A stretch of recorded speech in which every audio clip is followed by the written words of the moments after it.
Dhaba style दाल fry हम बनाएंगे और आज मैं आपको बताऊंगी कौन सा है वो एक इंग्रेडिएंट जो अलग करता है दाल फ्राई को दाल तड़का से। दाल फ्राई के लिए ये मैंने ली है 3/4 कप तुअर दाल। इसको मैंने आधे घंटे पानी में भिगो दिया था। उसी के साथ मैंने ली है 1/4 कप मूंग दाल, इसको भी मैंने भिगोया है। तो ये टोटल में 1 कप दाल है। आप चाहें तो अरहर दाल या चना दाल भी ले सकते हैं। आप दाल को डालें प्रेशर कुकर में। दाल को हमेशा आप सोक करें, उससे कुकिंग टाइम तो कम होगा ही, ये डाइजेस्ट करने में भी इजी होती है। अब हम डालेंगे 3 कप पानी। ये रेशियो आप हमेशा ध्यान रखें, 1 कप दाल तो 3 कप पानी। इसी के साथ हम इसमें डालेंगे हल्दी और नमक और अब हम इसे मीडियम फ्लेम पे प्रेशर कुक करेंगे 3 विसल्स आने तक। मैंने 3 विसल्स इसको दी हैं। आप देखिए इसका टेक्सचर देखिए दाल का बिल्कुल परफेक्ट है। अच्छी गाढ़ी दाल बनी है हमारी, क्योंकि हमने पानी की जो क्वांटिटी है वो बिल्कुल सही डाली थी। अब चलिए बढ़ते हैं इस दाल के पहले तड़के की तरफ। अब हम इसमें डालेंगे घी। जी हाँ, इसमें 2 तड़के पड़ते हैं तभी इसका स्वाद दुगना होता है। तो घी गर्म होने के बाद हमने इसमें डाला है जीरा, बारीक कटा हुआ अदरक और बारीक कटा हुआ लहसुन। आधा हम बाद में डालेंगे। इसको हम टॉस करेंगे 1 से 2 मिनट तक, ताकि गार्लिक में अच्छा एक गोल्डन कलर आए। तो जनरली लोगों की कन्फ्यूजन रहती है दाल तड़का क्या है और दाल फ्राई क्या है। तो आज मैं आपको बताऊंगी दाल फ्राई में जनरली जो बटर कंटेंट होता है, जो फैट कंटेंट होता है, घी होता है, वो ज़्यादा होता है, इसीलिए हम इसे दाल फ्राई बोलते हैं। बाकी के इंग्रेडिएंट्स मोर और लेस दाल तड़का और दाल फ्राई में सेम ही होते हैं। तो इसीलिए अब हम जब ये दाल बनाएंगे इसमें थोड़ा घी ज़्यादा पड़ेगा।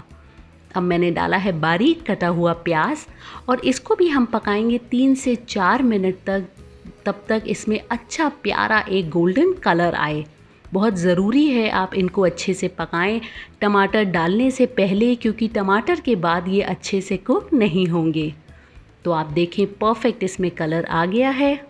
अब हम इसमें डालेंगे बारीक कटे हुए टमाटर और इसे आप मिक्स करें। इसी के साथ हम इसमें डालेंगे नमक। आप नमक ध्यान रखें, हमने दाल में भी डाला था। टमाटर डालने के बाद नमक इसलिए डालते हैं ताकि टमेटोज ईजिली कुक हो जाएं। अब हम इसको ढक के पकाएंगे 3 से 4 मिनट तक। आप देखें इस पॉइंट पे टमेटोज़ हमारे अच्छे सॉफ्ट हो गए हैं। तो ये बिल्कुल परफेक्ट कंसिस्टेंसी है जो हमें चाहिए। इस पॉइंट पे हम डालेंगे कश्मीरी लाल मिर्च पाउडर, धनिया पाउडर, गरम मसाला पाउडर और अमचूर पाउडर। अब आप इस सबको अच्छे से मिलाएं। दाल फ्राई बनाते वक्त 2 चीज़ों का आपको ध्यान रखना है। पहली कि दाल जब आप बॉईल करें वो बिल्कुल परफेक्ट कंसिस्टेंसी की हो। दूसरी, जब हम तड़का बनाएं इसका तो वो बहुत परफेक्टली कुक्ड हो। तो आप इसमें डालें थोड़ा सा पानी। आप कलर देखें, इसी पॉइंट पे बहुत ही बढ़िया लग रहा है। अब हम इसमें डालेंगे बारीक कटी हुई हरी मिर्च। अब आप इसमें डालें थोड़ा सा पानी और 1 मिनट तक हम इसको कुक करेंगे।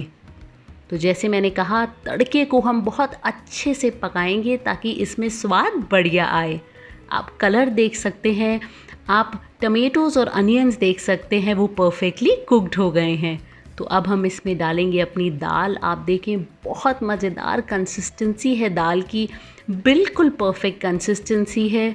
आप हमेशा पानी का रेशियो ध्यान रखें तो आपको हर बार दाल इसी तरह से मिलेगी। अब आप इसको अच्छे से मिलाएं।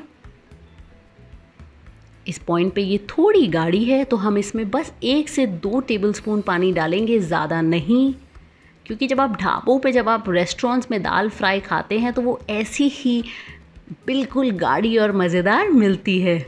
अब हम इसको 1 से 2 मिनट तक पकाएंगे। आप देखिए हल्के बॉइल्स आ गए हैं, तो ये अब बिल्कुल परफेक्ट है। तो अब आप इसमें डालें ढेर सारा धनिया और अब हम बनाएंगे इसका दूसरा तड़का। सेकंड तड़के के लिए हम एक पैन में डालेंगे घी। जी हाँ, घी जाएगा अच्छे स्वाद के लिए। घी गर्म होने के बाद हम इसमें डालेंगे जीरा, हींग, बारीक कटा हुआ लहसुन, ड्राई रेड चिली और इसको अच्छे से मिक्स करेंगे। ये जो सेकंड तड़का है ये आपके दाल फ्राई का टेस्ट को बहुत ही बढ़ा देगा। इसी के साथ हम इसमें डालेंगे कश्मीरी रेड चिली पाउडर, इससे कलर बहुत अच्छा आता है। तो आप बस अब इसको कुछ सेकंड्स के लिए और पकाएं और इमीडिएटली अब हम इसे ट्रांसफ़र करेंगे हमारी गरम गरम दाल पे।